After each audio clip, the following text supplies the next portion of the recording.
Yo, in light of recent things going on with the Dallas Mavericks, it made me, ask the question: can the Dallas Mavericks sneak into the playoffs? And I put this as sneak into because no one has that pick to make the playoffs. But honestly, excuse me, things are looking up for them. With Hall of Famer Dirk, he's finally getting removed from the starting lineup. That's a positive because shit, Dallas seems to be taking steps, forward with their future. Uh, after obtaining Luka Doncic this summer, Dennis Smith Jr. last summer. I believe they got Harrison Barnes the year before that, and they got DeAndre Jordan this summer. The Mavericks are a quiet team, and they could make some Pacer-like noise in the West. Like how the Pacers did last year. They kind of came out of nowhere and ended up in the playoffs. Mavs might be able to do that to a lesser extent. Um, this team is coached by Rick Carlisle, NBA champion head coach, and he has an extremely good coaching career. He hasn't had like astronomical success, but he's been a pretty good coach throughout his career. The Mavericks. Let's just be honest. Let's just keep it a buck. They low key had some Kobe-like years the last 2 years. I mean, they're wondering what the fuck they're gonna do with Dirk. I mean, my nigga was out there hobbling up and down the court, looking like everybody's uncle out here. My man did like one sham god move. Everybody lost their shit. But and I was in practice. Everybody was like, "Look at Dirk, he's still dunking." I'm like, "Bro, you in the NBA, you should still be dunking." The fuck. Um, he's like 6'11". Fuck out of here. 7 foot. Fuck out of here. Um, but the Mavericks, they were a playoff team in 2015, 2016 with a 42-40 record. But then in 2016, 2017, they had a 33-49 record, which was terrible. And then last year, they had a 24-58 record, which is absolute shit. Um, you know, I'm just saying that this could possibly turn around with the arrival of Luka Doncic because it's obvious that Dennis Smith Jr. is not a point guard. If you watch them play, he's not a real point guard. Um, their best bet would be to try and make him to a combo guard because he's a little too small to fully be at the shooting guard spot. Uh, they could probably switch him on and off with point guards and shooting guards in terms of on defense. But I honestly, with Luka Doncic, I don't like believing it. I don't like going into the hype, man. I don't like doing that. I'm the type of person I have to see it to believe it. Unless I see astronomical talent in you from the jump. There's few players you can do that with, like LeBron, Kobe, from high school.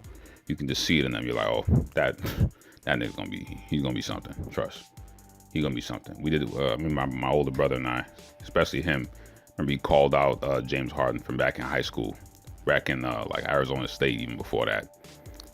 Same with Steph Curry. There are a couple players you just see them and you just know. You already know. But he's not one of them. I'm sorry. Uh, you know. But Harrison Barnes stated recently in an interview, on ESPN on the jump, they asked him, what does he think of Luka? And he said, he's running some scrimmages with that boy and everything. And he was like, that boy got dimes. I was like, okay. All right, Harry B. I think you're just a little excited because all you've been playing with is straight up garbage out there. I think you're excited to have some talent back on the squad, but Luka does come from Europe, and they have an asterisk. It's going to be interesting seeing if his game translates well to the NBA. Many scouts predicted that Steph Curry's wouldn't, that Dirk wouldn't, because they're not as athletic. But we'll definitely see. He's a big player in terms of size. We'll see. Basically, the way I see it is the Mavericks will go as far as Luka Doncic and Dennis Smith's development will take them. Right, so Harrison Barnes is a good starting small forward, and he could fit on any squad and possibly be an all-star in this league. All right, he's averaging almost 20 a game, on efficient shooting, and he's done that on championship teams as well as this bum team. Or in terms of like playing well on the championship team, and he's averaged good numbers on his bum team as well. So I mean, he's a good starting small forward anywhere you put him.